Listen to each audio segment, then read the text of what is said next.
নিয়ন্ত্রণের দায়িত্বে মুসলমানদের সাথে একাত্মতা ঘোষণা করার জন্য আপনাদের সাথে ইমানি দায়িত্ব পালন করার জন্য ইত্তেফাকুল উলামার পক্ষ থেকে, এলাকাবাসীর পক্ষ থেকে, ঈশ্বরগঞ্জের তৌহিদের পক্ষ থেকে, সমস্ত জনগণের পক্ষ থেকে আমি আপনাদের কাছে উদাত্ত আহ্বান জানাবো। আপনারা অবশ্যই আপনাদের প্রত্যেকের নিজ দায়িত্বে আপনারা এলাকার মধ্যে ইসরায়েলি পণ্যকে আজকের পর থেকে কোনো দোকানে বিক্রয় করবেন না। আর একটি বিষয় হলো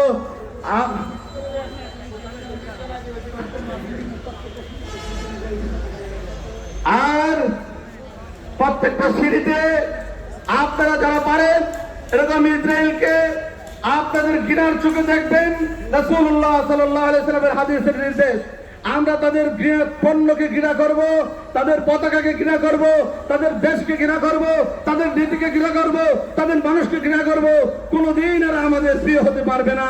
আমরা নিজের জীবন দিব, তবু এদেরকে হাজিরিন, সর্বশেষ আপনাদের কাছে উদাত্ত আহ্বান জানাচ্ছি, ইত্তেফাকুল উলামার সাথে আপনারা আছেন, আপনারা তাদেরকে ডাক দেই যেভাবে আছেন, সামনেও যখন যে কোনো প্রয়োজনে আপনাদেরকে দ্বীনের জন্য ডাকবো। সকলে আছেন তো ইনশাআল্লাহ? প্রয়োজনে যদি ফিলিস্তিনে আমাদেরকে লংমার্চ করতে হয়